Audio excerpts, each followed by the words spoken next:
Assalamualaikum warahmatullahi wabarakatuh. Alhamdulillah, alhamdulillahilladzi jama'ana lihada wa ma kunna linajtami'a laula an jama'ana Allah. Asyhadu an la ilaha illallah wa asyhadu anna Muhammadar Rasulullah. Allahumma shalli wa sallim ala abdika wa rasulika syafi'ina Muhammadin wa ala alihi wa sahbihi wa man tabi'ahum bi ihsanin ila yaumiddin. Ikhwatal iman rahimakumullah, brothers and sisters in Islam. Alhamdulillah wa syukurillah wa la hawla wa la quwata illa billah. Imam Al-Ghazali, salah seorang pemikir sekaligus filosof besar, pernah menyampaikan sebuah ungkapannya yang patut untuk kita jadikan sebagai renungan bersama. Kata beliau, al-imanu naw'an, katanya. Al-imanu nisfan. Iman itu memiliki dua bagian. Yang pertama adalah nisfu syukrin. Separuhnya adalah kesyukuran. Dan yang kedua adalah nisfu sabrin. Separuhnya satu lagi adalah kesabaran. Ikhwatal iman, dalam kehidupan kita ini memang tidak terlepas dari apa yang kita kehendaki. Sering terjadi dalam kehidupan kita, tapi juga seringkali apa yang kita cita-citakan tidak terwujud di dalam alam kenyataan. Nah, dalam situasi ini kemudian Imam Al-Ghazali merumuskan untuk menjalani kehidupan kita ini dengan baik, maka kita perlu kesyukuran dan juga kesabaran. Bersyukur pada saat keinginan kita tercapai, cita-cita kita terwujud. Yang terjadi dalam kehidupan kita adalah hal-hal yang menyenangkan kita. Dalam situasi seperti ini, maka yang harus kita kedepankan adalah kesyukuran. Tetapi demikianlah hidup, seperti roda berputar, terkadang di bawah, terkadang di atas. Jika suatu saat keinginan kita tercapai, tapi seringkali juga kita akan mendapati kenyataan itu tidak sesuai dengan realita.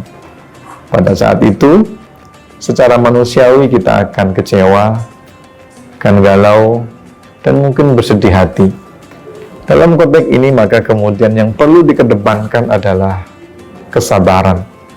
Karena hidup itu kadang-kadang berpihak dengan kita, dan kadang-kadang tidak. Dan orang yang beriman adalah orang yang memastikan supaya kesyukurannya sempurna, dan kesabarannya sempurna. Nah, oleh karena Nabi pernah mengungkapkan dalam sebuah hadisnya, ajaban li amril mu'minin. Sungguh orang mukmin itu urusannya menakjubkan. In asobahul khair fasyakaro falahul khair. Kalau ia disapa dengan keindahan, disapa dengan kebaikan, disapa dengan kebahagiaan, dia bersyukur, maka akan membawa kebaikan baginya. Wa in asabahu syarr, tetapi tatkala kesedihan menyapa, ketika kekecewaan menghampiri, fasabaro, maka kemudian dia bersabar, falahul khair, maka kebaikan pula akan didapatkan olehnya.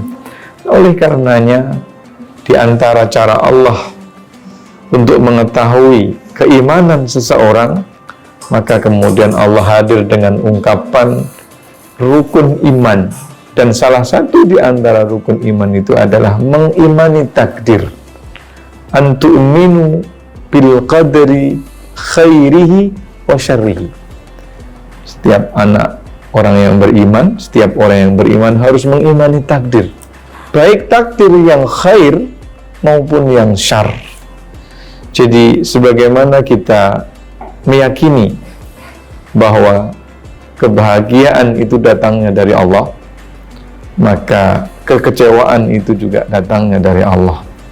Sebagaimana Allah mampu memberikan anugerah-anugerah kepada kita sehingga kita membuat bahagia, maka Allah pula lah yang menghadirkan ujian, musibah, kesakitan sama-sama dengan Allah. Menariknya, yang harus kita imani bukan yang khair saja, tetapi yang syarr.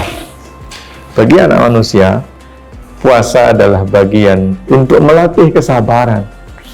Sebab puasa itu adalah tatkala kita mengendalikan mulut kita, perut kita, di saat kita punya uang untuk membeli makanan.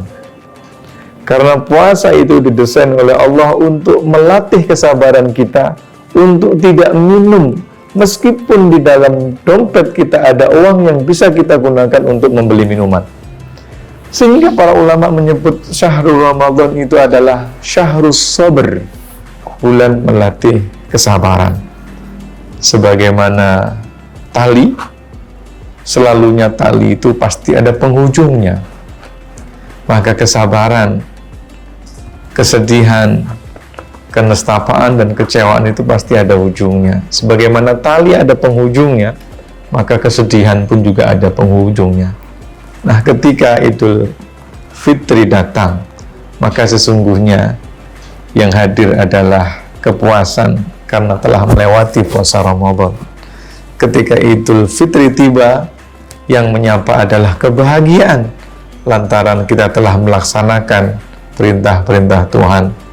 Ketika Lebaran datang, sesungguhnya yang menyapa hati dan sanubari kita adalah kepuasan lantaran kita telah berupaya untuk memohon ampunan dan juga belas asih daripada Tuhan. Maka di saat Idul Fitri ini, yang harus dikedepankan adalah kesyukuran. Salah satu di antara sunnahnya adalah memperbanyak takbir, memperbanyak tahlil, memperbanyak tahmid. Dan oleh karenanya ketika kita disunahkan melaksanakan salat Idul Fitri, maka ucapan yang paling banyak diucapkan pada saat salat adalah ucapan kesyukuran, memuji Tuhan, alhamdulillah, mengagungkan Allah, Allahu Akbar, mentauhidkan Allah, la ilaha illallah, dan seterusnya. Ini menggambarkan bahwa Idul Fitri adalah bulan kebahagiaan. Idul Fitri adalah hari kebahagiaan, dan oleh karenanya pada saat itu kita harus menghadirkan kebahagiaan. Pada saat perut kita sudah kenyang, pada saat kita diliputi oleh kebahagiaan, mungkin ada tetangga kita, mungkin ada kolega kita yang pada saat itu tidak dapat merasakan kebahagiaan sebagaimana kita rasakan. Dan oleh karenanya, sesaat sebelum pelaksanaan sholat Idul Fitri, Nabi Muhammad mensunahkan untuk membayar zakat Idul Fitr. Tujuannya satu, untuk memastikan supaya tidak ada orang yang tidak bahagia pada saat Idul Fitri, sehingga semuanya diwajibkan untuk melaksanakan zakat fitrah. Selamat melaksanakan Idul Fitri, selamat merayakan hari kebahagiaan 1445. Kullu amin wa antum bi khair, taqabbalallahu minna wa minkum salihal a'mal. Nun wal qalam wa ma yasturun. Assalamualaikum warahmatullahi wabarakatuh. Allahu akbar walillah.